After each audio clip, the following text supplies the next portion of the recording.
¿Qué son las competencias laborales? ¿Qué han escuchado de las competencias laborales?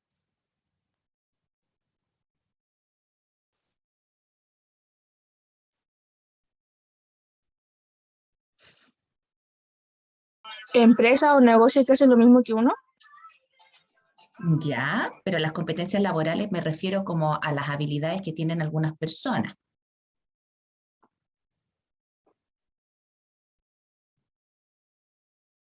Puede ser como amenazas, así como dependiendo de la persona. ¿Ya? ¿Cómo así? Como por ejemplo, lo que yo imagino como competencia laboral, no sé, porque una persona está haciendo el mismo trabajo que yo, pero no sé, puede ser de mejor manera, ella la puede tomar como, o él, como de amenaza, algo así como, Ya, la primera parte estaba súper bien. La segunda y ahí como que nos fuimos para otro lado. La primera parte de como que si yo estoy haciendo un trabajo de una manera y aparece otra persona que lo hace y lo hace de mejor forma, claro, ahí ya hay, ¿verdad?, un sello distintivo entre la calidad del trabajo de una persona y de la otra, y que ahí al tiro aparece una diferencia en la forma de trabajar, y a eso uno lo puede atribuir la condición de una competencia laboral. Pero mira, vamos a hacer una cosa. Yo les voy a mostrar un videito, es cortito, de lo que son las competencias laborales, y ahí ya después vamos a poder conversar de ellas. ¿Les parece? sí, profe, Ya, súper atentos. Desde hace varios años, pero que sigue siendo algo muy actual, es importantísimo identificar las características y necesidades de cada uno de nosotros para enfrentar adecuadamente el contexto en el que vivimos, el cual cada vez es más desafiante. Esto implica que tenemos que planificar muy bien el trabajo, ya que el concepto es poder satisfacer tanto las necesidades de la empresa como de aquellos que trabajamos ahí. Hay organizaciones que hacen muy bien, creo yo, en decir que lo más importante son las personas, pero nunca se puede dejar de lado la parte financiera y la parte operativa. Por ello es muy importante hacer un equilibrio. Esto implica adoptar sistemas de gestión y evaluación que contemplen valorar de un modo coherente a las personas. Todo esto es una introducción para poder decir el por qué son importantes las competencias, porque es importante definirlas y ver cómo las podemos evaluar. Pero vamos desde el punto original. ¿Qué es una competencia? De acuerdo a Spencer y Spencer, una competencia es una característica subyacente de un individuo que está causalmente relacionada a un estándar de efectividad y a un desarrollo superior en un trabajo o situación. Yo sé que esto es totalmente teórico y hasta suena un poco revoltoso, pero vamos a tratar de aterrizarlo de una manera más sencilla. Subyacente implica que está relacionado con la personalidad del individuo. Esto implica que se puede predecir. Si yo conozco la personalidad de alguien, puedo predecir cómo se va a comportar. Causalmente implica que la competencia origina o anticipa el comportamiento y desempeño. Esto se refiere a causa y efecto. Si yo soy competente en algo, se puede de alguna manera determinar cuál es el desempeño que voy a tener. De la misma forma, si soy incompetente en algo, también se puede determinar el desempeño que voy a tener en cierta actividad. Y estándar de efectividad se relaciona con indicadores de desempeño. Y esto implica que yo voy a comparar la competencia que tengo contra el estándar para saber si todavía me falta desarrollarla más o si ya estoy en un estado óptimo. Ahora bien, Spencer y Spencer de la misma manera trabajaron un concepto que le llamaron modelo del iceberg. Como todos sabemos, si vemos un cubo de hielo en el agua, o tal cual un iceberg en el mar, pues solamente vemos la parte superficial, pero la mayor parte del iceberg o del cubo está por debajo de la superficie de la línea del agua. Esto es exactamente igual con las competencias, de acuerdo a ellos. Aquello que es visible son las destrezas y conocimientos, que es el comportamiento observable, lo que sabe la persona hacer, y aptitudes y habilidades. Ojo que dije aptitud, no actitud. Pero lo que está por debajo de la superficie, aquello que no es visible, tiene que ver con los conceptos que cada persona tiene de sí misma, los rasgos de personalidad, las motivaciones, actitudes y valores. Al ser la parte más grande que no se puede ver, es lo más crítico y lo fundamental, es lo que provoca que la gente pueda o no hacer las cosas, o que si yo invierto en capacitación en una persona, esta persona la pueda aprovechar o no. Desafortunadamente, por lo general, siempre nos enfocamos en lo visible, porque es lo más sencillo de medir. Y es por ello que muchas veces esquemas de evaluación de desempeño o la simple contratación de una persona no da resultados, porque no tenemos una forma de evaluar la parte que no se puede ver. Otro esquema como se maneja este modelo del iceberg es como si lo tratáramos de ver Pues con otro enfoque, simplemente como si estuviéramos haciendo un corte. Como puedes ver, en el centro están los rasgos de personalidad. A esto se le llama núcleo de personalidad y no vamos a entrar en términos de antropología filosófica, pero lo que sí les puedo decir es que es lo más difícil de detectar. El rasgo de personalidad en un individuo es dificilísimo de detectar, o es más complicado. Después viene el concepto de uno mismo, que tiene que ver con las actitudes o valores, que es lo que estamos hablando, que es complicado de medir, pero que sí se puede. Y después, en la parte más externa de estos círculos concéntricos, o elipses concéntricas, están las destrezas y habilidades o los conocimientos, que son los aspectos superficiales que son más fáciles de detectar, que es donde la mayoría de las personas se enfocan. Pero vamos a ver, retomando el tema de las competencias, cuáles son los 5 principales tipos que existen, o de acuerdo a lo que la teoría nos menciona, los que son más comunes. La primera tiene que ver con la motivación, y eso está totalmente relacionado con los intereses que una persona considera o desea constantemente. En la medida de que las personas estén motivadas, esa motivación te va a permitir que logres avanzar, que logres desarrollarte. La número 2 son las características que son inherentes a cada persona. Tiene que ver con características físicas y respuestas conscientes a situaciones o información. En los ejemplos que te estamos poniendo aquí en las imágenes, el aspecto visual es importante, muy importante, ya sea para un inspector de calidad o, por ejemplo, para un piloto de combate. No podríamos poner de inspector de calidad o menos de piloto de combate a una persona que no tenga una excelente visión. Por eso se refiere a las características físicas. Ese es otro tipo de competencia. Algunos los tenemos, otros no, dependiendo cuál sea el trabajo o la operación que se tiene que realizar. El concepto de uno mismo es importantísimo. Las actitudes, valores o imagen propia que tenemos. Yo me puedo considerar un loser o me puedo considerar un ganador. Eso es totalmente inherente a mí. Depende totalmente de mí, de las circunstancias en las que yo he vivido o que he dejado que me afecten. Y esto va a influir completamente en la forma como yo desarrollo mi trabajo. La número 4 es el conocimiento tal cual, que es la información que una persona posee sobre áreas específicas. Recuerda que de lo que se trata, por ejemplo, cuando estamos haciendo evaluación de conocimiento, no es evaluar si la persona tiene memoria o no, que es por lo general como se evalúa el conocimiento en la mayoría de los sistemas educativos que existen en Latinoamérica. Simplemente te hacen exámenes para ver si tienes buena memoria de acuerdo a lo que viste en la clase. Evaluar el conocimiento significa hacer exámenes donde las personas puedan solucionar problemas, donde puedan analizar y desarrollar situaciones de acuerdo a información que se les dio previamente. Obviamente estamos hablando en un contexto de trabajo. El número 5, pues son las habilidades tal cual, que tiene que ver con la capacidad de desempeñar cierta habilidad física o mental. En el video anterior platicábamos de que tienes que demostrar que puedes realizar una actividad independientemente si tienes el conocimiento detallado de cómo realizarla o no. Hablábamos de la diferencia entre saber la parte teórica de soldar y poder hacer una soldadura adecuada. Esto tiene que ver con las habilidades. Ahora, estos 5 tipos de competencia, ¿cómo los podríamos resumir? Conocimientos, habilidades y actitudes son los 3 elementos o características de todas las competencias laborales que nos deben de interesar evaluar de una persona. Básicamente con estos 3 estamos integrando las 5 tipos de competencias que vimos anteriormente. Necesitamos saber lo que la gente sabe hacer, lo que puede hacer y lo que quiere hacer. Algo que ocurre normalmente es que las competencias se confunden con la parte de habilidades. Y si una persona sabe soldar, decimos, es que es competente para la soldadura. Lo que tienes que recordar es lo siguiente. Para demostrar la competencia de una persona en una actividad en específico, se necesita demostrar que sabe hacerlo, que puede hacerlo y que el comportamiento que tiene con respecto a lo que está haciendo va acorde a lo que la empresa necesita y a lo que se espera de esa persona.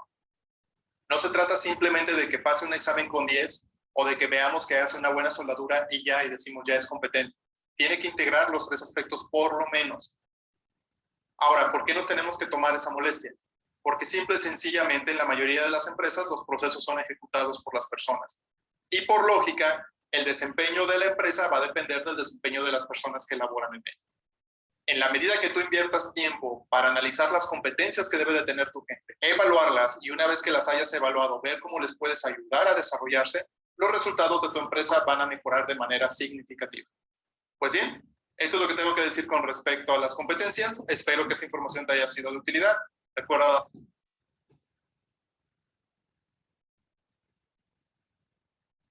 Entonces ahora vuelvo a preguntar, ¿qué son las competencias laborales?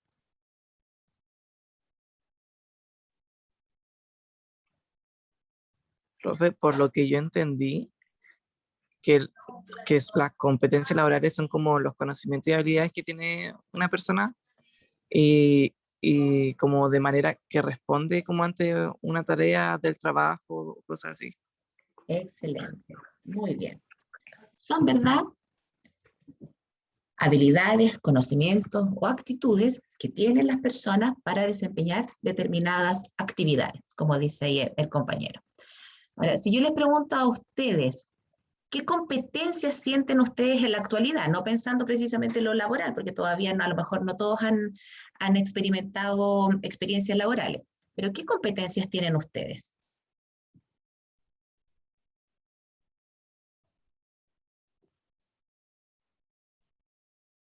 Profe, pero que tengamos o que podría tener una persona. No, porque ustedes tengan en la actualidad. No es que ustedes las pudiesen tener, que las tengan.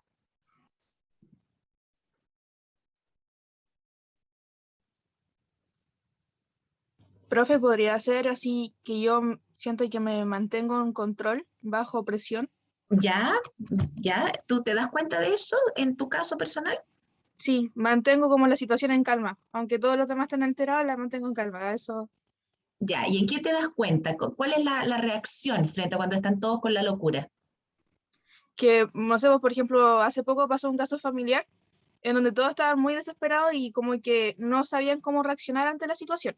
Ya, Y yo le empecé a decir que tuvieran calma, que había que buscar una solución de alguna forma, que alterándose no se encontraba nada. Y empecé a buscar una solución en internet y logré encontrar la solución. Y pude mantener la situación bajo calma y que se resolviera bien. ya, muy bien. Claro, eso es autocontrol frente a una situación que de repente podría llevar al desborde. ¿Ya? ¿Qué otras competencias tienen los otros compañeros? Gracias, Sofía. Podrían ser como habilidades de socialización, ¿Ya? ¿sí? Yo me doy cuenta que igual entre nosotros, el curso varios, cuando fuimos presencial y nos conocimos, ahí se puso en juego la habilidad de socialización, porque ¿Ya? tendríamos que presentarnos, hicimos trabajo entre todos también, hemos hecho grupo y todo eso, entonces ahí, siendo que la modalidad online y sobre todo la distancia, tiene que jugar mucho la socialización de cómo uno enfrenta a los demás y cómo uno se posiciona en una habilidad social cuando tiene que interactuar sí o sí con alguien. Ya. ¿Mm?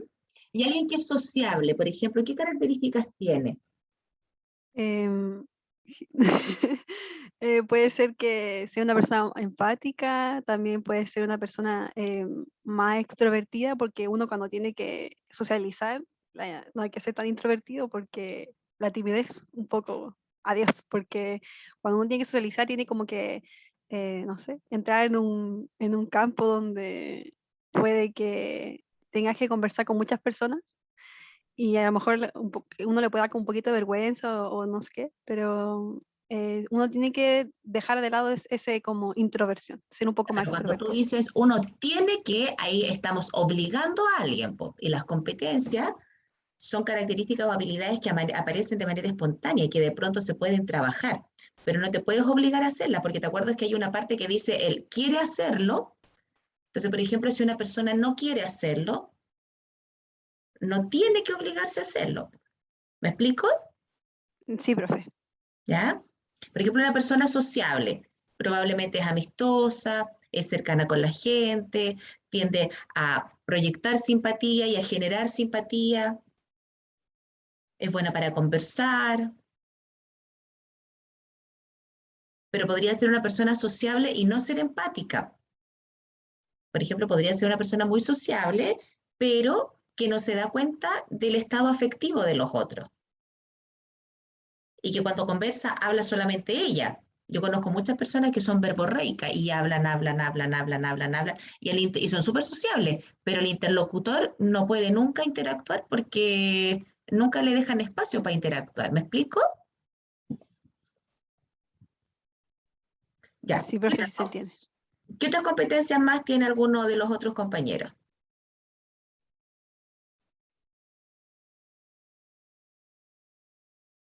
Profe, no sé si se podría tomar como competencia, pero puede ser como la proactividad, no sé si Ya, se llama así como que en muchos trabajos de los que he estado, la gente como que solo cumple, como que llega a hacer algo y hace lo que tiene que hacer nomás. Pues, y yo siempre trato como de hacer más, de quedarme más rato.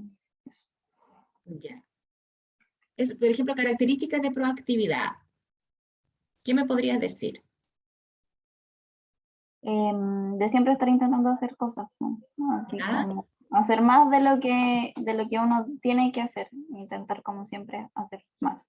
Ya, ¿qué más podría ser de proactividad? ¿Qué otro comportamiento podría dar cuenta de la proactividad? No ser flojo, no sé. No sé cómo ponerlo en una mejor palabra. Podría ser proponer ideas, Ah, claro. ¿ya? Elaborar un plan, sugerir cosas, pero no solamente sugerirlas, sino que como decías tú, es como planteo una idea y me hago parte de la idea para que se realice y se concrete la idea. ¿Me explico? Sí, creo que sí. Sí, Hay así. personas, o sea, ahí no te estoy como corrigiendo, te estoy ordenando la información.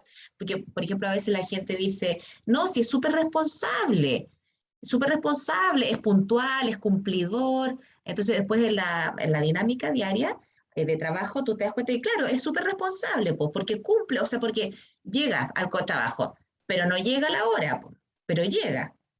¿Ya? Entonces, de repente, tendemos como a mezclar las cualidades que no siempre dan cuenta de una misma competencia, ¿ya?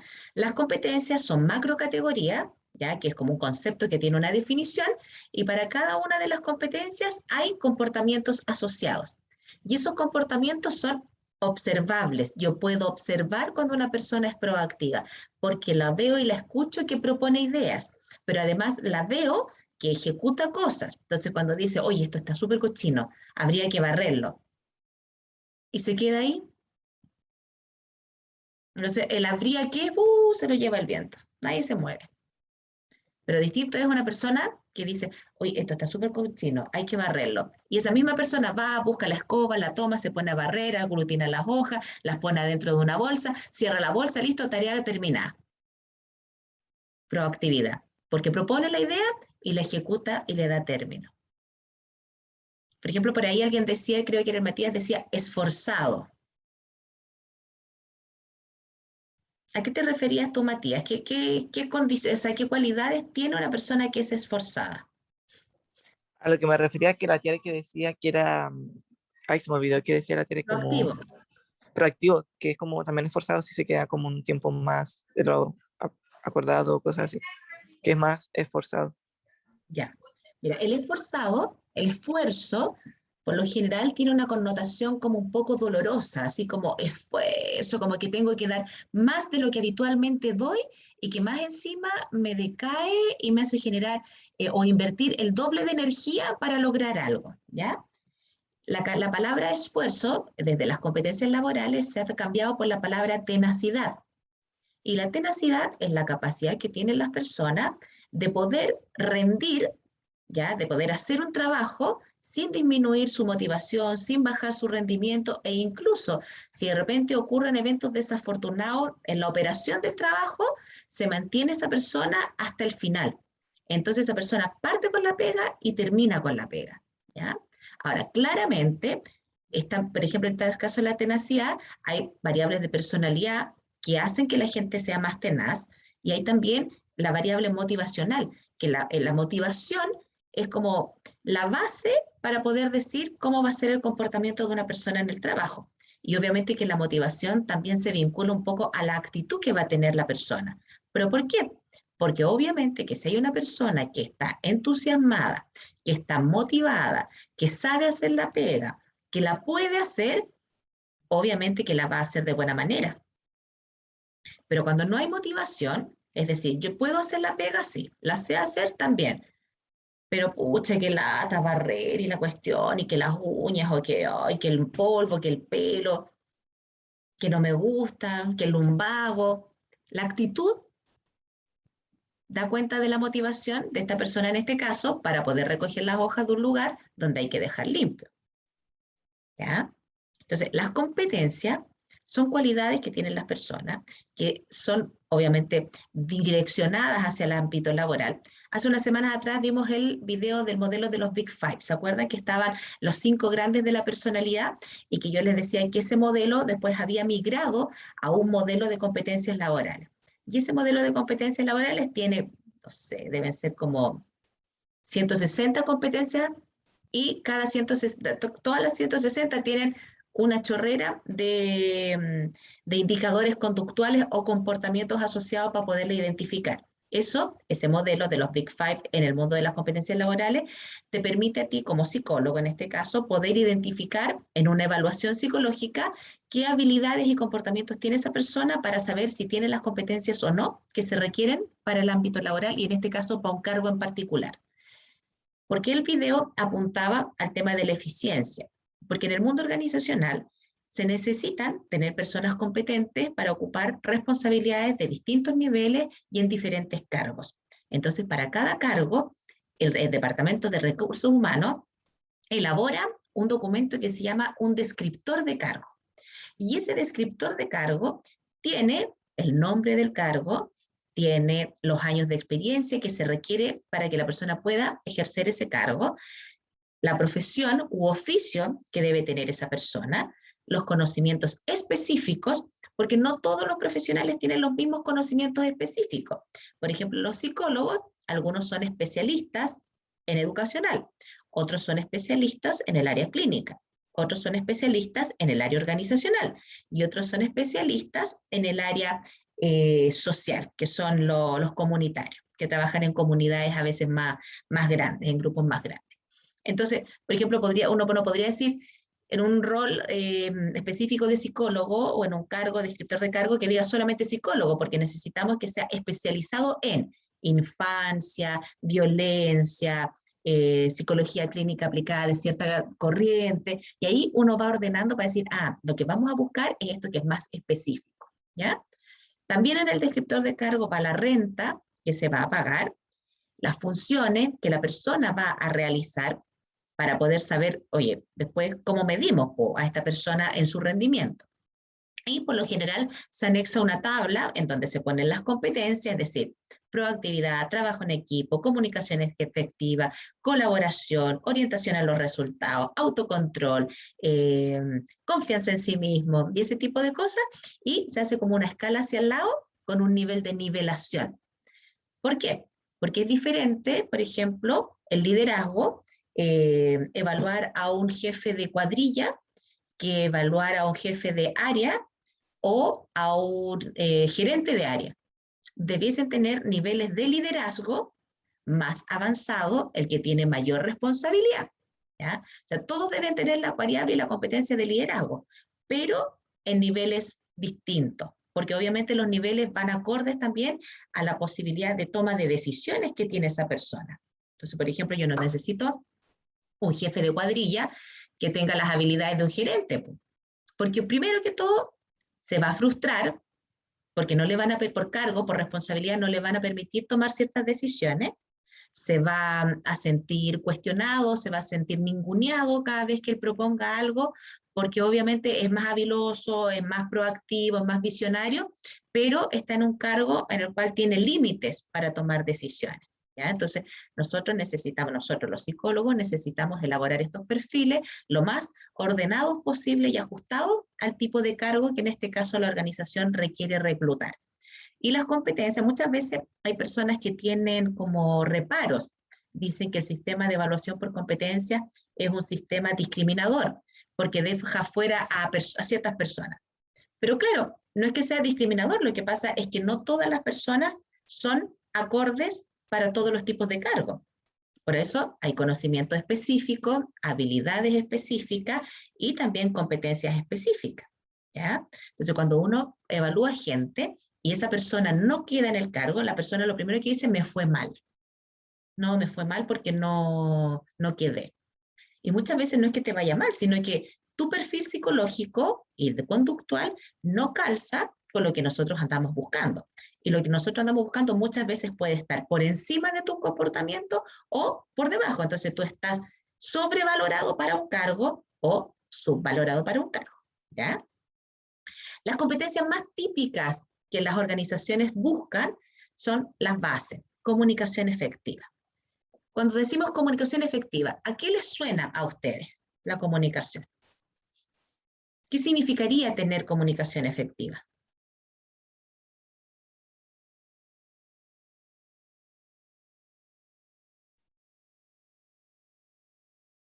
Puede ser capaz de expresar nuestra idea y escuchar a otros como de forma, no sé, cordial, no, sin causar Ya, problemas. sí, muy bien. ¿Qué más? Yo creo que ellos entiendan el tema de la comunicación tanto como receptores como emisores. Ya, Entonces, la comunicación efectiva yo encuentro que tiene que ver en el ámbito empresarial, que sepa decir y sepa escuchar también, ya, y muy bien, entender esos puntos. muy bien. ¿Qué más?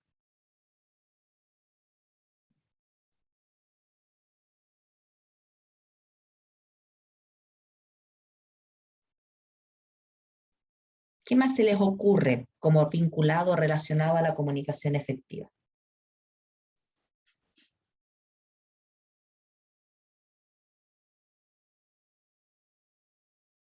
O sea, eso, lo mismo que dijo mi compañero, profe, que al transmitir un mensaje o comunicarse con alguien, que ese mensaje sea bien recibido, que quede bien claro, que sea entendido por todos. Ya, muy bien. ¿Qué más?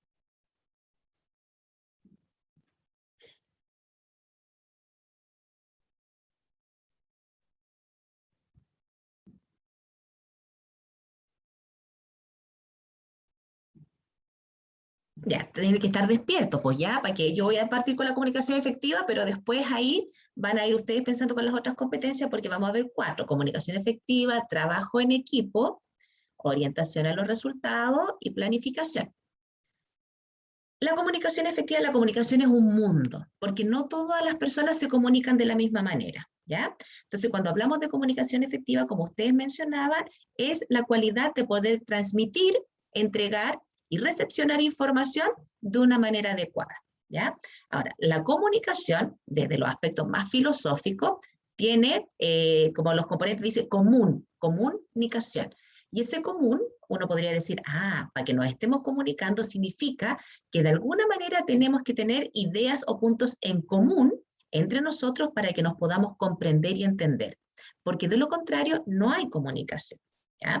Ahora, uno dice, claro, eso es como lo más básico, pero en la actualidad tú te comunicas con gente en diferentes idiomas, a través de diferentes medios, entonces como que la tecnología ha ido facilitando mucho el tema de la transmisión de información, ¿ya? Pero lo básico sería tener ideas comunes o afines para poder decir existe una comunicación. Esa comunicación existe. La comunicación verbal, la comunicación gestual, la no verbal, ¿verdad? Está la comunicación escrita, hoy en día está la comunicación análoga a través de los emojis, todas las imágenes que también se ocupan hoy en día a través del WhatsApp o a través de las redes sociales, ¿ya? La comunicación tiene 2 variables. Una es comunicar y la otra es escuchar activamente. La comunicación propiamente tal tiene que ver con tener la habilidad de entregar bien un mensaje, de ser oportuno al momento de entregarlo, de retroalimentar, es decir, repetir cuando de repente yo dije algo y noto en los interlocutores que puede haber una carita de duda, o dije algo y a lo mejor no se comprendió porque cuando pregunté, ¿está claro? Nadie respondió. Entonces después voy y retroalimento, ¿ya? O refuerzo la información. La comunicación verbal tiene que estar dotada de las palabras adecuadas, del tono de voz adecuado, porque muchas personas son desorganizadas para hablar. Entonces hablan, sí, por lo que pasa es que te dije, sí, lo que hay que hacer, entonces ya, a ver, déjame partir de nuevo. Ya, lo que pasa es que hay que hacer un trabajo para la próxima semana y tenemos que revisar la programación. Ahí está bien entendido el mensaje y entregado, pero como hay personas que son desorganizadas a nivel mental, transmiten verbalmente de manera desorganizada el mensaje. Entonces, para que pueda ser efectivo, necesitamos que el mensaje tenga una coherencia y sea organizado. Que tenga el tono de voz adecuado. Es decir, si estoy llamando la atención, que se note que en cierta medida estoy molesta. No significa que vaya a usar groserías, que vaya a gritar, que vaya a levantar la voz, pero sí transmitir esa molestia. Porque si yo digo, sí, pero lo que pasa es que me robaste, pero sí, porque estoy súper choreada porque tú me robaste. Claramente al otro no le estoy mostrando una molestia, porque me lo estoy tomando como al payaseo, casi como que es chistoso. Y muchas personas también tienen esa incongruencia entre lo que dicen y el tono de voz con el que lo dicen. Hay una situación grave y lo dicen como que si fuera tandeo. O hay una situación que no es tan grave y le ponen un tono de voz súper severo y súper como impositivo. Entonces, para que la información se transmita bien, también tiene que haber una coherencia entre el mensaje que vamos a entregar y el tono de voz. ¿Ah? Antiguamente, cuando yo iba en el colegio, había un modelo bien básico de comunicación, por donde estaba el emisor, el mensaje y el receptor. ¿Ya? Entonces, si el receptor no entendía la información, era culpa del emisor, porque el emisor había entregado mal el mensaje. Y por lo general, el mensaje era o escrito o verbal. Y verbal podría ser de manera personal o por teléfono. ¿Ya? Estoy hablando de la época del 80. Entonces, en este caso, en cuanto a roles, el emisor, que era el que entregaba la información, tenía un rol activo, mientras que el receptor, que era el depositario de la información, tenía un rol pasivo. Hoy en día, todo ese modelo como que se mezcló y tanto el emisor como el receptor, ambos tienen un rol activo en la comunicación y ambos retroalimentan la relación con la información, porque el emisor entrega un mensaje, el receptor lo recibe, ya sea por un correo, por un WhatsApp, de manera verbal, por teléfono, pero se debe asegurar el receptor de preguntarle al emisor si lo que comprendió, yo al tiro digo de la oreja, pero lo que comprendió es lo que el emisor le quiso decir. Muchas veces las personas recibimos la información, decimos, ya, sí. Después vamos, ejecutamos la acción y viene el emisor y dice, pero ¿por qué estás haciendo eso? Pero si tú me dijiste, pero yo no te dije eso, pero ¿cómo no me dijiste? Pero que tampoco me preguntaste. Y ahí empiezan siempre los malos entendidos. Porque muchas veces hay personas que son pasivas para comunicar, que no preguntan, que no abordan la situación, entonces están esperando que les digan. ¿Y cómo están esperando que les digan? Claramente, al no preguntar, cometen errores. Por otro lado, los que son muy activos en la información, de pronto echan tanta información encima, como que la vomitaran, que entre toda esa información a lo mejor hay dos elementos que son súper relevantes e importantes. Pero ellos, como hablan tanto, en vez de entregar solamente esos dos elementos importantes, entregaron 10. Y si el emisor, o sea, si el receptor es pasivo, se va a confundir, po. No sé de cuál de los 10 elementos que me dijiste te pregunto, y no sé cuál de todos es relevante porque hablaste de tantas cosas que no me quedó claro. ¿Ya? Hay que considerar que hay personas que también tienen déficit atencional, y a esa persona le cuesta retener la información. E incluso cuando habla de manera desorganizada y no se le comprende mucho. ¿Ya? Y esa persona que tiene ese déficit de atención no es mala, pues esa persona no tiene déficit atencional porque quiera tenerlo. Es una condición con la que ha tenido que convivir a lo mejor desde chiquitito y no se abordó a tiempo, no han tenido técnicas para poder mejorar su desempeño y su rendimiento justamente vinculado a su déficit atencional. ¿Ya? Pero lo que quiero llegar es que en una relación de comunicación, siempre las personas que están interactuando deben ser activos y deben preguntar, proponer, preguntar, aclarar, resolver. ¿Ya? No solamente comunicamos a nivel verbal, como decía hace un ratito atrás, con las palabras, que es lo que yo digo, sino que lo otro es, o sea, lo que complementa la comunicación verbal son estos aspectos que mencionaba recién, como los gestos y el tono. Y eso es parte de la comunicación no verbal. ¿Ya? Y la comunicación no verbal es las caras que pongo, ¿ya? Porque vamos demostrando con gestos si voy comprendiendo o no. Muchas veces las personas cuando tienen una situación, una actitud de indiferencia, siempre te van a responder con esta cara como, y hacen mueca, e incluso eso es lo más complejo porque al interlocutor que se da cuenta que le están poniendo mueca, le desagrada. A nadie le gusta recibir las muecas de una persona con la que estás hablando, menos si lo que estás conversando es algo importante. ¿Ya? Entonces, o sea, si yo le quiero demostrar mi indiferencia con esa cara, lo hago, pero no puedo esperar la mejor respuesta de la otra persona, porque la otra persona va a estar leyendo, ¿verdad?, mi gestualidad y le va a molestar la cara de desagrado que yo estoy poniendo. Al revés, otras personas ponen cara de estar súper atentos y cuando tú les preguntas algo te dicen, ¿cómo? Entonces, chuta, a ver, ¿me está poniendo atención o no me está poniendo atención? ¿Ya? Ahora, cuando nosotros estamos trabajando en el mundo laboral o haciendo un trabajo, en este caso en la universidad, por eso es importante reforzar todo lo que decimos a través de un correo o a través de un WhatsApp, porque así queda escrito, ¿ya? Es como el respaldo. Porque yo diría que hoy en día, si bien no todo el mundo tiene déficit atencional, el exceso de información que hay a través de los medios invita a que de repente estemos más desconcentrados, ¿ya? Entonces eso hay que tenerlo como presente. Se nos van a olvidar cosas, nos vamos a distraer, nos vamos a olvidar muchas veces de cuestiones y a veces de cosas que son importantes. Y por eso es importante escribirlo. Ahora, si pierdo el papel donde lo escribí, o si borro del WhatsApp el texto, claramente voy a quedar en pelota, ¿ya? Pero la comunicación es básicamente eso. Transmitir una información, retroalimentar, y el último punto es saber escuchar. Prestar atención a lo que el otro me está diciendo. Cuando algo no me queda claro, le pregunto.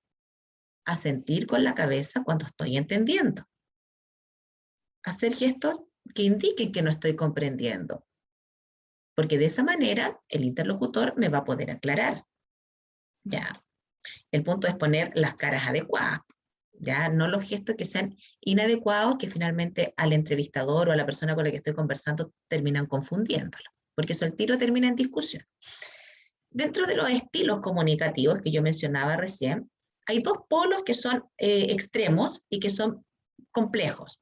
Uno es la pasividad en la comunicación y el otro polo es exceso de actividad en la comunicación, ¿ya? El gallo que es extremadamente activo entrega mucha información, puede caer en la verborrea, solamente habla él, muchas veces tiene características de ser muy impositivo, muy dominante, y se transforma incluso en alguien que es agresivo en la comunicación. Y por el otro extremo tenemos a alguien, ojo, que hay momentos en que de repente las personas por estar aceleradas y por estar a lo mejor como con un, ¿cómo se puede decir? Con una cuestión así como de creatividad, hablan y quieren hablar y quieren verbalizar lo que les está pasando. Pero a lo mejor habitualmente no es así de activo. Lo que yo estoy describiendo es una persona que habitualmente es en exceso activa en la comunicación. ¿Ya? Y en el otro extremo tenemos a la persona que es en exceso pasiva en la comunicación, que solamente está para escuchar, no pregunta, no verbaliza, tiende a asumir cosas en vez de clarificarlas y de consultar, y se transforma en alguien que es más, pasivo, más sumiso, menos impositivo.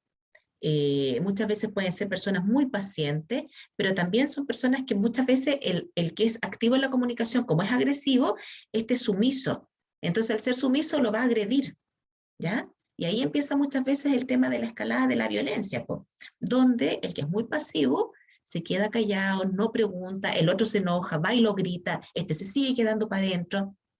¿Ya? Entonces, como hablábamos con el tema de las competencias, esos comportamientos, exceso de actividad verbal o comunicacional, minimizar la comunicación, puede dar cuenta de rasgos de personalidad y del potencial desarrollo del sujeto en un cargo. Por ejemplo, si yo necesito a alguien que se comunique efectivamente, pero en un ejercicio lúdico tengo una persona que no habla, que no pregunta, que es pasivo, no puedo poner ese gallo, reclutarlo para un cargo que implica comunicarse. Porque va a ser desastroso y va a ser desastroso para el equipo e incluso para él, porque él va a estar siendo frecuentemente criticado. No porque sea malo, sino que porque no tiene un amplio desarrollo de la variable comunicacional. ¿Ya? Y por otro lado, este que se comunica en exceso va a tender por lo general a saturar de información a las personas. Y va a hablar, incluso se va a transformar en alguien molesto. Por el exceso va a ser alguien como cargante en la comunicación. ¿Ya? Entonces, entre estos dos polos, que es el pasivo y la actividad comunicacional, la idea es tender al equilibrio y estar en un punto intermedio. Y ese punto intermedio es justamente la asertividad y la empatía. ¿Ya? Ahora, la asertividad tiene que ver con la comunicación y la empatía con variables más como relacionales. La asertividad es la capacidad de poder decir con palabras adecuadas, en el momento adecuado y a la persona adecuada lo que le quiero decir, ¿ya? Por ejemplo, si estamos en una situación de... Se provocó un malentendido. Yo le tengo que decir a la Sara que en algo se equivocó, pero pucha, que quedó la escoba, pero estamos súper apurados. Será el momento de empezar a decirle a la Sara, a criticarla, a decirle, oye, Sara, pero ¿por qué te equivocaste en esta cuestión? ¿Por qué lo hiciste acá? Probablemente no va a ser el momento y voy a dejar de ser asertiva porque va a ser el momento inadecuado, en el lugar inadecuado, porque va a estar lleno de gente y con las palabras inadecuadas. Y más encima estamos con presión de tiempo encima para poder entregar algo, ¿ya? Diferente va a ser, si yo quiero ser asertivo, esperar a terminar la jornada de trabajo, preguntarle a la Sara si podemos conversar, preguntarle qué fue lo que pasó, que se demoró y que no entregó, estoy inventando, el informe a las 12, como habíamos acordado, y darle, por supuesto, el espacio y el tiempo para que la Sara me explique qué fue lo que ocurrió. ¿Ya? Entonces, ahí, cuando nosotros somos torpes en la comunicación y somos apresurados y somos impulsivos, dejamos de ser asertivos. Ahora, uno cuando ya empieza como a cachar la dinámica de la asertividad, puede de repente partir súper impulsivo y de repente uno dice, hoy estoy embarrándola. No, mejor le voy a decir a esta persona, mira, hablemoslo después porque ahora pareciera ser que no es el momento, pero no nos olvidemos de conversarlo. Y ahí aplico la asertividad y la puedo empezar a cultivar y a desarrollar porque la voy a empezar a internalizar, a darme cuenta que hay momentos en los cuales ciertas cosas no las puedo resolver, porque probablemente va a terminar en una cosa más compleja. En la comunicación, aspectos que invalidan la comunicación por lo general son las descalificaciones, los gritos, los garabatos, los ninguneos. Y muchas veces las personas cuando están muy enojadas terminamos cayendo en ese tipo de comportamiento. Pero ahí ya no estamos comunicándonos bien porque incluso dejamos de ser asertivos, po.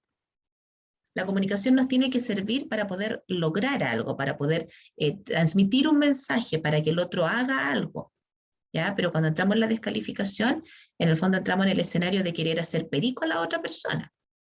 Ahora, si la otra persona más encima es media narcisa, va a ser peor, porque aunque yo le diga las cosas de la manera en que se las diga, se las va a tomar a lo personal y se va a victimizar. Entonces ahí es cuando tenemos que nosotros empezar a ser habilosos e identificar los estilos de los compañeros de pega, los estilos de los compañeros de trabajo en la universidad, para poder saber cómo vamos a abordar determinadas situaciones. ¿Ya?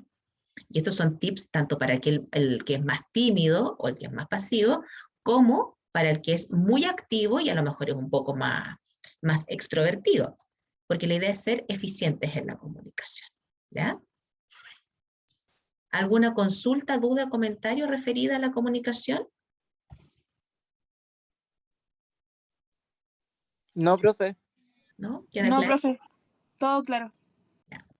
Ahora, la variable comunicacional es la base de las relaciones personales, familiares, de pareja y por supuesto organizacionales. Y bueno, o sea, de buena medida, al igual que como hablábamos de la socialización y de los hábitos y de diferentes cosas referidas a los vínculos primarios de las etapas sociales, la comunicación también tiene que ver con el proceso de socialización, porque si en mi casa todos se comunican de buena manera, me enseñan a plantear mis puntos de vista, me plantean sus puntos de vista de manera respetuosa, yo me voy a acostumbrar también a desenvolverme de esa misma manera. Versus cuando me enseñan a que los gritos, las groserías, la invalidación es la forma de resolver, o por el otro lado, cuando me enseñan a que el silencio es mejor tenerlo que mejor ir y abordar una situación. Mejor quédate callado, no expreses mucho, porque nosotros parece que de chiquito estamos observando. ¿Ya? La otra variable importante dentro de las organizaciones es el trabajo en equipo y la colaboración. ¿A qué les suena a ustedes trabajo en equipo y colaboración?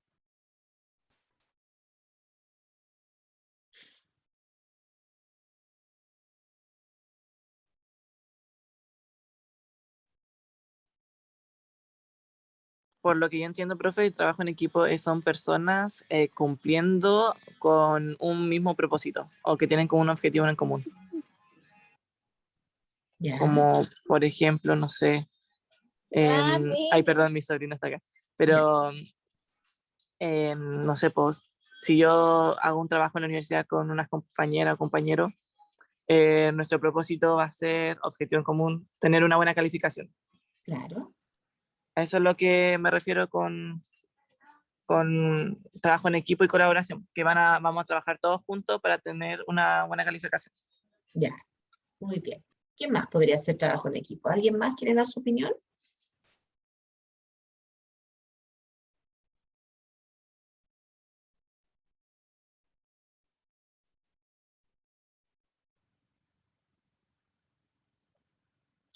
Ya, hay dos cosas que es importante distinguir. El trabajo en equipo es, como decía el Matías, en donde hay un grupo de personas que se enfoca en conseguir un objetivo común, ¿ya? Lo otro es la colaboración, en donde a lo mejor yo no tengo nada que ver con el proyecto del área contabilidad, pero me pidieron una información y yo la tengo y yo la voy a proporcionar de la mejor manera posible al tiro. Pero yo ahí no estoy cumpliendo ningún objetivo común con ellos. Estoy facilitando un proceso. En las casas, por ejemplo, hay un objetivo común, que es la convivencia familiar, ¿verdad? Mantener el orden, la organización de la casa. A lo mejor yo no soy la dueña de casa, pero como vivo en esta casa, me toca lavar el baño, ordenar la cocina, ordenar el living, aparte de ordenar mi pieza. Y colaboro, ¿ya? Hay alguien que es como el jefe de equipo, que a veces la mamá o el papá, dependiendo de cómo sea la familia, y el resto colabora y participa. Y a veces tenemos que sacar cosas en conjunto en donde todos vamos a estar metidos y ahí hay trabajo en equipo. Al igual que la comunicación, el trabajo en equipo y la colaboración también es una variable que se desarrolla a través de la socialización desde las etapas tempranas de las personas. En tu casa te enseñan a ser amable, en tu casa te enseñan a ser colaborador. Estamos claros que cuando a ti te obligan a hacerlo, ya no es colaboración, porque te están obligando. Cuando los papás chantajeamos a los hijos con te voy a pagar, tampoco es colaboración, porque en el fondo la otra persona está haciendo algo porque le van a llegar unos billullos para el bolsillo, ¿ya? Pero cuando son más chiquititos los niños, siempre dicen te ayudo, te ayudo, te ayudo, y ahí es cuando uno se tiene que aprovechar de ellos. Aprovechar la instancia y el ímpetu y la motivación de ellos por querer colaborar, porque de chiquititos se van acostumbrando, ¿ya? Y más encima tú le estás dando el espacio para que colabore. Se va a equivocar, va a ensuciar, va a dejar todo cochino, a lo mejor tú estás súper apurado, pero es necesario que esa personita te ayude porque más encima te lo está ofreciendo. Entonces, a lo mejor hoy día no me ayudas, pero mañana me puedes ayudar. Y uno les va así reforzando y como desarrollando el hábito de la colaboración. ¿Por qué decía recién que trabajo en equipo en el mundo laboral y la colaboración no es lo mismo? Porque como el trabajo en equipo requiere un objetivo en común, por lo general también necesita como una pauta y una estructura. Primero está el objetivo, que tiene que ser claro y conocido por todas las personas del grupo o del equipo, ¿ya? Una vez que sabemos todo lo que tenemos que hacer, empieza la designación de roles. ¿Quién hace qué? Ya, tú vas a ir a comprar el pan, tú compras las paltas, después cuando lleguen las paltas tú las mueles y tú vas a picar el tomate, ¿verdad? Y tú vas a ser el encargado de que cuando llegues con el pan vas a prender el horno para que se caliente el pan. Y ahí todos están haciendo algo, pero ya tenemos asignados los roles de quién va a hacer qué. Una vez que tenemos asignados los roles, tenemos que ver si tenemos palta, si tenemos tomate, si tenemos pan, para poder saber si podemos hacer completos, ¿ya? Y si no tenemos los recursos, habrá que ir a comprar. Y ahí empieza la asignación nuevamente de roles. Una vez que tenemos ya el objetivo conocido, la asignación de roles, los recursos para poder hacer un trabajo, recursos pueden ser físicos, materiales, intelectuales, ¿verdad? Pero lo que necesitamos para hacerlo, empieza ya la operación. Es decir, yo empiezo a moler la palta, el otro empieza a picar los tomates, el otro ya fue a comprar pan, lo trajo, lo está calentando, pero en algún minuto nos dimos cuenta que no teníamos vienesa. Y alguien va a tener que decir, oye, ya, listo, yo voy. Va a comprar las vienesas, las trae, pero, oye, pero anda a comprar las vienesas, llega, yo voy a hervir el agua y cuando llegues tú las pones a cocer. ¿Te fijas? Todo con pauta. Estoy dando el ejemplo de la elaboración de un completo, porque es más fácil que visualizarlo cuando uno lo ve en el ambiente laboral, porque en el ámbito laboral se tiende a asumir que en el trabajo en equipo es como que todos hacemos de todo, salvo que se defina así, ¿ya? Es decir, tengo un equipo de personas que va a trabajar en un evento, entonces necesito que todos atiendan mesas, que todos vayan a limpiar los baños, que todos reciban a la gente. Eso es distinto. Pero si tenemos una pauta con un objetivo común que a lo mejor es mucho más estructurado el trabajo, necesitamos tener ese orden. Y ese ejemplo que daba yo de que tenemos las paltas, las estamos picando, tenemos los tomates y nos damos cuenta que no tenemos la vienesa, es porque hay una retroalimentación, una revisión. A ver, hasta acá, ¿cómo vamos? ¿Vamos bien? Sí. ¿Teníamos la vienesa? Perfecto. ¿No teníamos la vienesa? Hay que ir a buscarla. ¿Ya? Nos damos cuenta en ese minuto que hay alguien del grupo que es vegano y no come vienesa. Entonces lo conversamos. Oye, no tenemos vienesa, pero vamos a comprar atún. O le vamos a poner atún a tu pan. Ah, ya, qué rico. Le vamos a poner un palmito, similar a la vienesa, no sé. Pero ahí, obviamente, cuando uno hace ese checklist y ese chequeo de dónde vamos, de si tenemos todos los materiales y cómo vamos encausados, eso te permite a ti redireccionar la energía y decir, chuta, en realidad andábamos medio perdidos, ordenémonos de nuevo y volvamos a reasignar los roles y volvamos a revisar, en este caso, los materiales o los recursos que necesitamos. Por supuesto que en una segunda revisión ya debiéramos como que darle el palo al gato para poder decir, y vamos a hacer completo y lo vamos a hacer bien y nos va a funcionar. ¿Ya? En el caso de los trabajos universitarios viene a ser lo mismo. Se asigna el trabajo, se conoce el objetivo, se asignan los roles, se empieza a trabajar. Cuando vemos que vamos a la mitad o a un cuarto del trabajo, hacemos un chequeo, llevamos bien, nos falta algo, ¿qué es lo que porque para eso son las reuniones, por ejemplo, para rechequear lo que estamos haciendo, con el propósito de poder entregar el trabajo a tiempo, en las condiciones que me lo están requiriendo, con la calidad que lo están pidiendo y podernos sacar un 7. Pero si nosotros no hacemos ese screening, no estamos trabajando en equipo, porque no nos estamos involucrando ni participando de la misma manera en el grupo, aunque a lo mejor no nos toque hacer lo mismo, porque eso es importante. No todo es trabajo en equipo y no siempre nos va a tocar hacer lo mismo. Vamos a tener roles asignados. Pero lo importante es que vayamos chequeando el proceso para que podamos tener un buen resultado. ¿Ya? A veces implica en el proceso incorporar a otro integrante, sacar a una persona, te das cuenta que dos personas están haciendo lo mismo, entonces mejor que lo haga uno solo y tú haces otra cosa. Y ahí uno va designando. Por lo general, en el trabajo en equipo va a haber alguien que va a emerger como líder, ¿ya? Y eso es natural, es normal. Lo complejo es cuando en un grupo emergen 2 líderes y los 2 líderes quieren imponer y al final se contraponen. Uno dice una cosa y otro dice otra, porque los que están mirando, así que igual que los papás, mi papá dijo que no va a comer vienesa, mi mamá dice que sí, mi papá dijo que no, mi papá que dice que sí, van a terminar peleando ellos y nosotros ¿qué vamos a hacer? Igual vamos a comer vienesa. Y ellos van a terminar peleados. ¿Ya? Entonces, en el caso de los equipos de trabajo, muchas veces ocurre lo mismo. 2 personas con características de líder se contraponen y los otros colaboradores están esperando que quién decide qué. ¿Ya?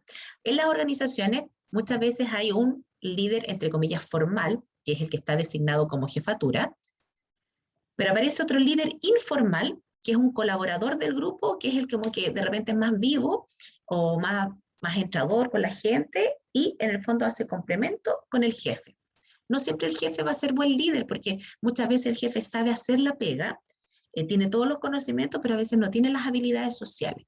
Y ahí es bueno tener a alguien que tenga las habilidades sociales para que pueda desempeñar en este caso el rol de motivar, de entusiasmar, de organizar.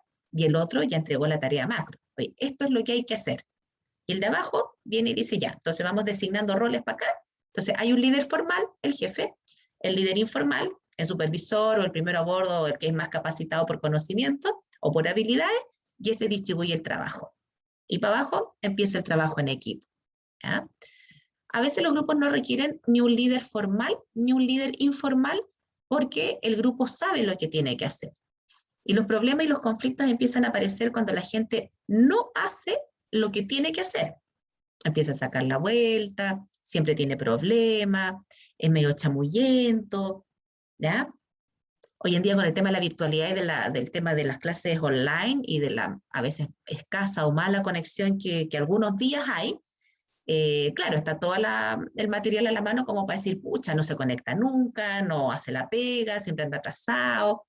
pero la persona que es responsable, aunque tenga todas las variables en contra, de alguna manera se las va a arreglar para poder cumplir si hay una parte que tiene que entregar a tiempo. Va a ir al supermercado a trabajar, va a ir a la casa de la tía a trabajar, va a ver cómo lo resuelve para poder tener una buena conexión a Internet, para poder cumplir con sus compañeros, porque hay un tema de trabajo en grupo y trabajo en equipo. ¿Ya? Ustedes en la universidad, yo diría que los 2 primeros años más bien trabajan en grupo, pero no mucho en equipo. ¿Ya? Entonces es importante de ahora en adelante que empiecen a utilizar esto de organizarse, el objetivo, designar roles, tenemos todos los materiales, vamos monitoreando cuál es el objetivo que queremos lograr, cuál es la nota que nos queremos sacar, qué es lo que nos va faltando, considerar las opiniones, una reunión a mitad de trabajo como para tener una reorganización. ¿Ok? ¿Pregunta con trabajo en equipo o duda o comentario?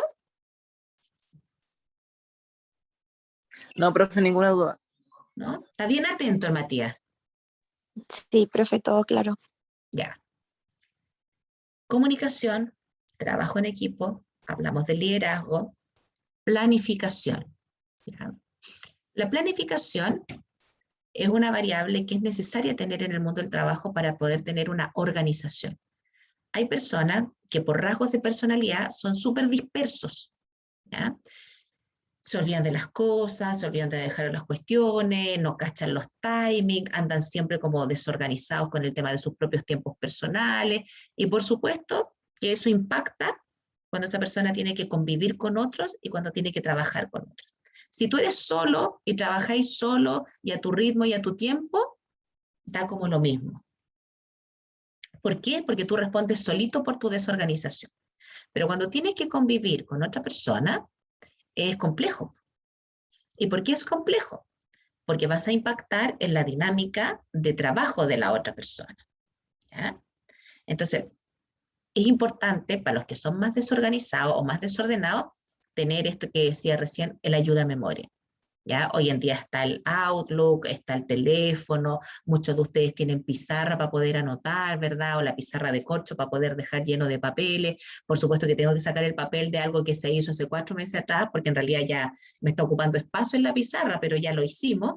Y así tú vas organizando, organizar también por horarios, a tal hora tal cosa, a tal hora tal otra cosa, y después tú vas chequeando y así tú vas a cumplir al final del día con toda tu programación de todos tus compromisos y actividades que tuviste que entregar o de las cosas que tenías que hacer.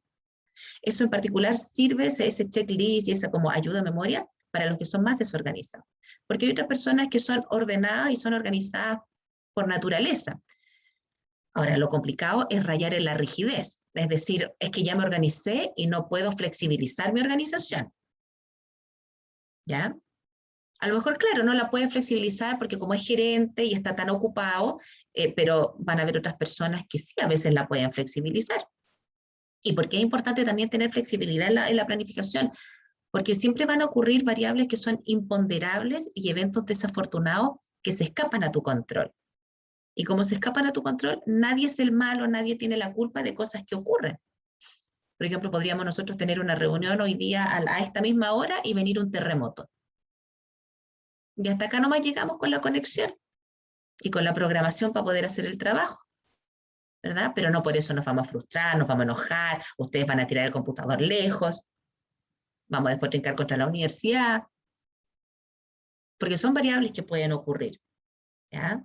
Lo mismo ocurre, por ejemplo, con el tema de la programación, la gente que es organizada y es ordenada con los tiempos, sabe que si se demora desde su casa hasta la universidad 1 hora, en el metro, en la micro, en el auto, lo que sea, esa persona por lo general sale 1 hora y media antes de su casa. Porque pueden ocurrir en esa media hora un montón de situaciones que van a impactar y van a hacer que a lo mejor yo no llegue a la hora. El que es más desordenado no va a salir 1 hora antes, va a salir 45 minutos antes y va a llegar atrasado siempre. ¿Ya? Entonces, el orden es tener cada cosa en su lugar para poder rápidamente identificarla. Y la organización tiene que ver con cómo yo, todo esto que tengo cada uno en su lugar, le doy un timing. A ver, voy a partir, ya voy a tomar desayuno, voy a hacer mi cama, estoy inventando.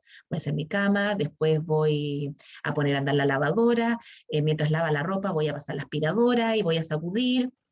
No me voy a olvidar del perro y del gato, después le limpio la caca al perro y al gato, y así yo me voy haciendo un horario y muchas veces eso lo replico todos los días, cosa que se transforma en un hábito que me permite a mí tener determinada organización. ¿Ya? Antiguamente, antes de que existiera Facebook, Instagram y todos estos otros elementos que hoy en día quitan tanto tiempo, había mayor organización en las personas. ¿Ya? Si tú tomaras el tiempo de cuántas horas estás en el celular sin estar trabajando, porque es distinto los que trabajan en las redes sociales, los que trabajan con el celular, eso es súper diferente. Pero todos nosotros hoy en día nos hemos vuelto viciosos del celular, o del WhatsApp, o de las redes sociales. Entonces, claramente no nos alcanza el tiempo para muchas cosas porque tú no te das ni cuenta, empiezas a ver, no sé, a las 11:25 el Facebook o el Instagram, u otra red social que a lo mejor yo no la conozco. Y la estás mirando y te ríes y posteas. Y no te das ni cuenta, partiste a las 11:25 y de repente ya son 5 para las 12. Eso significa que estuvimos media hora en el teléfono revisando cosas que a lo mejor, claro, es parte de mi media hora de relajo. Ya, súper bien. Pero si cada media hora tomo el celular y estoy media hora más, y eso lo hago durante el día 4 veces, ya tengo 2 horas perdidas. Si tengo tiempo para perderlas, súper bien. Pero después no puedo pensar que estoy atrasado cuando esas 2 horas podría haberlas utilizado armando el informe, entregando la información, haciendo el PowerPoint. ¿Ya? Todo esto que les estoy transmitiendo respecto a la planificación y de la organización, hoy en día ustedes a lo mejor tienen un poco más de tiempo porque no están todavía de lleno en el mundo laboral. Pero si no se obligan a planificarse y organizarse, de alguna manera eso va a tener un efecto rebote después en el mundo del trabajo. Y la idea del trabajo dentro de una oficina o aunque tú trabajes de manera independiente es poder hacerte un horario para que en algún minuto tú te desconectes y puedas también relajarte y disfrutar de otras cosas. Hay trabajos, o sí, que son 24/7 y que no tienes bajo ninguna posibilidad, oportunidad de poder desconectarte. Pero hay otros que sí. Y de repente la gente, yo veo mucho estrés laboral y mucha desorganización, porque las personas justamente no tienen esta planificación. No es para cumplirla todos los días al pie de la letra, pero es organízate para que eso te permita después a tal hora ya estar desocupado. ¿Ya? Y la planificación también tiene que ver con entregar a tiempo los informes. Si yo estoy planificado, puedo pesquisar posibles errores a tiempo, ¿ya? Porque cuando nosotros estamos desorganizados, a última hora nos damos cuenta que algo nos faltaba, pues, y resulta que hay que entregar esta cuestión mañana. Y son las 6 de la tarde y ya cerraron todo. Y teníamos que comprar témpera. Y resulta que el trabajo hay que entregarlo mañana a las 8. Y ya no hay témpera, ya no hay pincel, ya no hice el trabajo, ya. ¿Me siguen? Y la última competencia, que era lo que les había dicho. Comunicación, pasamos por el liderazgo, trabajo en equipo, organización y planificación. ¿Y alguien estaba atento a cuál fue la última competencia que dije que íbamos a revisar?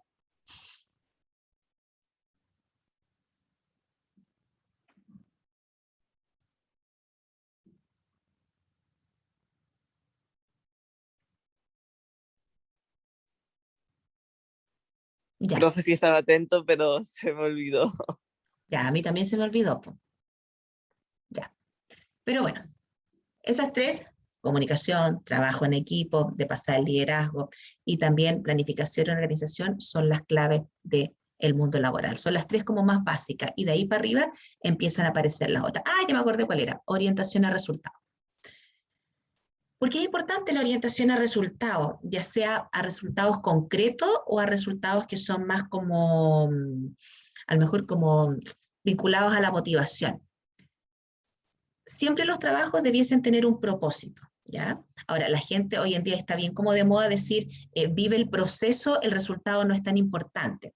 Claro, eso te puede servir en ciertos ámbitos de tu vida, en el proceso de cambiar algunas estructuras personales, en algún deporte, pero si a mí me van a evaluar por los resultados, no solamente puedo pensar en el proceso, de alguna manera tengo que pensar que el proceso tiene que ser amigable con la consecución de los resultados, ¿ya? Y ese proceso justamente tiene parte de esta planificación, pero también tiene parte de disfrutar lo que estoy haciendo. Por lo general, cuando tú estás apurado y estás atrasado, no disfrutas, estás como amargado, angustiado, nervioso, desesperado.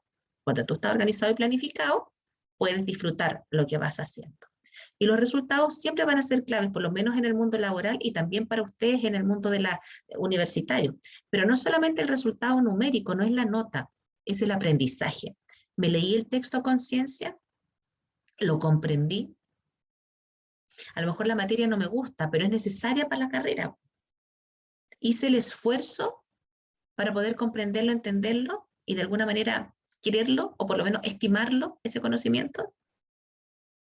Y si es así, voy a tener buenos resultados.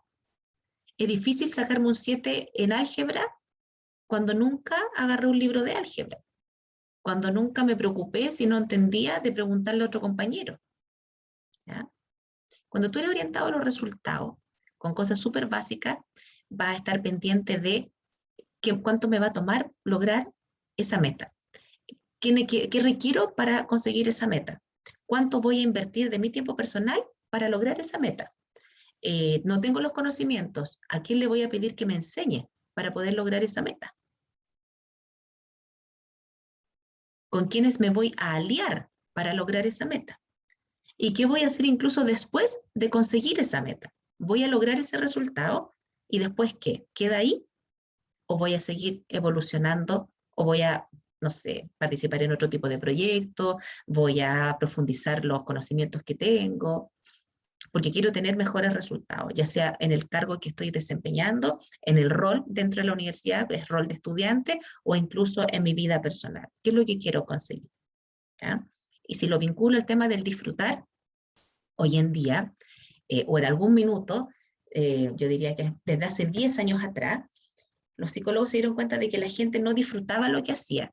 Entonces, como que el foco estaba puesto en el resultado, pero en el resultado como un poco maltratado, ¿ya? En ese resultado doloroso, en donde la gente de los grupos de las empresas terminaba con úlcera, con licencia por estrés, con cefalea migrañosa, porque era presión, presión, presión, presión, presión, presión. Entonces todo el mundo decía, puta, viene el balance, qué terrible, ya, listo. Terminamos el balance y todos enfermos, ¿ya? Incluso pasa mucho en la época universitaria, que el segundo semestre, a final del segundo semestre terminan todos enfermos, terminan los últimos exámenes y al día siguiente están varios con gripe, varios con dolor de cuerpo, con jaqueca, porque se presionaron. Entonces, en vez de vivir el proceso del semestre desde el 18 de agosto a la fecha, empezaron a vivir el semestre después de las fiestas patrias. ¿Ya? ¿Y a qué me refiero con vivir el semestre? A esa hora se pusieron las pilas, conectarse a las clases, verse todos los videos de la clase de psicología que no se conectaron a la clase. A esa hora, a esa altura recién se pusieron a ver todos los textos. A esa hora recién se pusieron a pensar en todos los trabajos que tienen que entregar. Entonces, cuando termina el año, están como con una compuerta que los está presionando contra la pared y que los hace pebre. Entonces, si yo me organizo y me planifico, voy a ir con los tiempos adecuados, voy a ir disfrutando lo que estoy viviendo y voy a llegar a los resultados que yo misma estoy esperando. Hay algunos resultados que tú te puedes trazar de manera personal, pero hay otros resultados que te los van a imponer. Por ejemplo, en una organización, no es como en las notas de la universidad, que tú te puedes sacar un 5, pero a lo mejor igual tú aprendiste. En la pega, en el mundo laboral, tú no puedes decir, sí, mira, me quedó malo el informe, pero igual aprendí cómo hacerlo. O sea, en 3 tiempos está allá afuera de la empresa. Si lo importante es que sepas hacer el informe y que lo hagas y que cumplas. ¿Ya? Entonces, cuando nos orientamos, ser orientados a los resultados, a lo mejor como la consigna máxima, claro, no va a estar bien, pero sí, en cierta medida, hay que preocuparse de lo que queremos lograr y trabajar, por supuesto, con ello. Ahora, si no queremos lograr resultados y a lo mejor somos mucho más hippie o más light y tenemos otra visión de vida, claro, me da lo mismo si un mes no trabajé porque junté plata el mes anterior y ahora voy a viajar y el próximo mes puedo pescar y vendo los pescados y a lo mejor de la venta de los pescados me puedo alimentar. Perfecto, son estilos de vida que todos son súper respetables. Si el propósito es qué es lo que tú quieres lograr, porque muchas veces a mí me toca ver personas que quieren lograr muchas cosas, pero que no se esfuerzan ni trabajan para conseguirlo. Se dan vuelta igual que una cola de chancho y siempre buscan justificaciones. Entonces quieren, esta es la típica, quiero ser millonario, pero voy a comprar el Kino. Entonces, oye, pero ¿para qué voy a comprar el Kino? Trabaja. Sí, es que lo que pasa es que la pega aquí, esto. Bueno, trabaja y emprende. No, es que el emprendimiento le quita tiempo a la familia, el emprendimiento implica mucho esfuerzo, mucho desgaste, pero la persona se está quejando, se está quejando, se está quejando todo el tiempo. Entonces tú ahí ves que quiere lograr algo, pero que tampoco tiene el ímpetu o las ganas para poder conseguirlo y lograrlo. Entonces la idea es como unificar las dos cosas. ¿Ya? ¿Alguna consulta, duda o comentario? Profe, entonces en el caso de las organizaciones, el resultado se vincula mucho con el objetivo que se quiere alcanzar, ¿o no? Es como que el objetivo es lo que uno se propone y el resultado es que se logre, ¿o no? Claro, pues, en las organizaciones hay departamentos que, por ejemplo, elaboran las proyecciones. Por ejemplo, en la gerencia de administración siempre hay un presupuesto. ¿Ya? La gerencia de ventas siempre hay una proyección de venta. ¿Cuánto tenemos que vender para? En el ámbito logístico es cuánta carga tenemos que movilizar para que los camiones lleguen a destino y podamos entregar esa carga. Estoy inventando. Entonces, van a haber siempre objetivos que van a ser trazados por las altas gerencias, o la gerencia de cada una de las áreas, pero también van a haber otros objetivos que son propios del cargo en sí, del papel, ya que aquí te dicen, por esto te vamos a evaluar a fin de mes, por esto es por lo que yo te pago a fin de mes, por hacer todo esto. Pero también van a haber objetivos que son personales. Yo quiero llegar a cumplir todo esto que me están exigiendo en el trabajo.